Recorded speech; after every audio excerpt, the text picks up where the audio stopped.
భక్తివన్న ప్రేక్షకులకి శుభోదయం.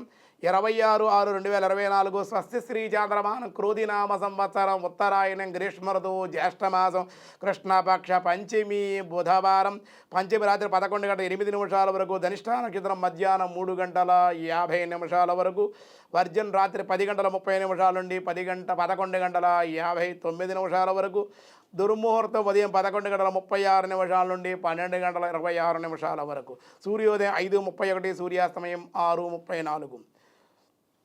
అమృత గడియలు ఉదయం 5:53 నుండి 7:25 వరకు, అమృత గడియలు. రాహుకాలం మధ్యాహ్నం 12 గంటల నుండి 1:30 వరకు కూడా రాహుకాలం.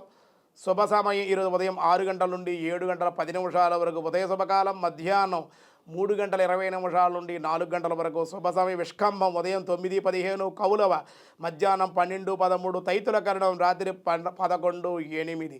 పంచమి బుధవారం కాబట్టి అన్ని కార్యాలకి అనుకూలం. దినారంభ చక్రాన్ని బట్టి ఈరోజు మేష, వృషభ, మిథున, కర్కాటక రాశి వారికి సానుకూలంగా ఉంది.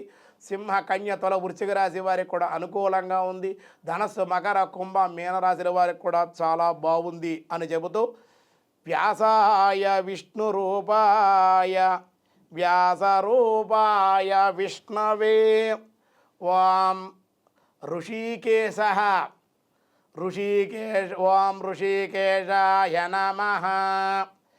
ఋషికేశము అనగా ఇంద్రియాల వానికి ఈశ, ఇంద్రియాలకు ఈశ, వాటికి ప్రభువైనటువంటి భగవానుడు కనుక ఋషికేశ అని పిలువబడుతూ ఉన్నాడు. ఆయన అనుగ్రహం లేనిదే కండ్లు చూడజాలవు, చెవులు వినజాలవు, నాలుక భాషింపజాలదు, కాళ్ళు చేతులు కూడా కదలజాలవు. కనుకనే సర్వేంద్రియాలకి నాదుడగుట వలన ఋషికేశ, ఆ ఋషికేశుని శరణ పొందుము. కేశములు అనగా కిరణములు అని అర్థము. కనుక మనోహరమైన కిరణాలతో కూడినటువంటి వాడు అని అర్థం కూడా ఉంది. శ్రీహరి సూర్యచంద్రుల యొక్క దివ్య కిరణాలతో బాసిల్లేటువంటి వాడు అని శృతి భావం అన్నమాట.